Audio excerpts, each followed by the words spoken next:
80 years ago, under the leadership of General Claire Lee Chennault, members of the Flying Tigers put themselves in harm's way and headed fearlessly to the battlefields in China.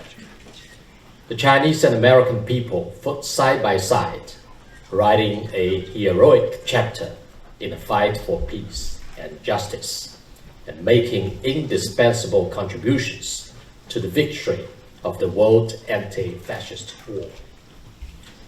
We have come together to remember history and pass down the valuable assets of goodwill between the Chinese and American people.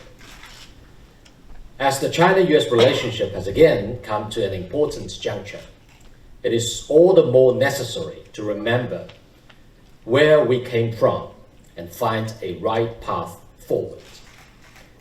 It is hoped that the US side will draw wisdom from the past, listen to its people, move with China in the same direction, and follow the right way to get along with each other in the new era, in accordance with the principles of mutual respect, peaceful coexistence, and win-win cooperation. We expect to see more flying tigers of the new generation, who will promote mutual learning between our cultures, foster closer ties between our people, and carry forward our traditional friendship, and who will actively advocate for and contribute to China-US relations with the vigor, vitality, and grit of the tiger.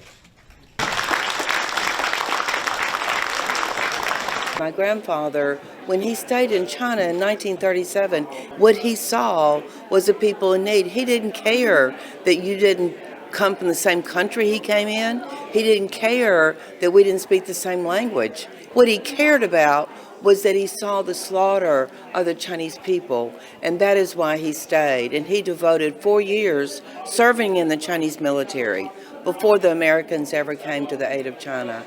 Well, I think it's going to be important. We need to find things that unite us culturally, not divide us. It's crazy. I mean, two great countries go to war. Think of it, the greatest threat to civilization, and together we were victorious. If we can do that, I think we can rise above any petty political differences. I think the spirit of the Flying Tigers really the spirit of cooperation between Americans who knew nothing about China. My father was from North Carolina. He'd never been across the mountains, and he's in China. Think of it, what culture shock. But they could overcome all that. Surely we can too. 飞虎队精神跨越时空，成为中美友谊的重要象征。在当前国际形势复杂多变的背景下，这段历史给予我们更多的思考和启示。历史不会被遗忘，友谊亦将在传承中延续。如何在新时代发扬合作精神，是两国人民共同的课题。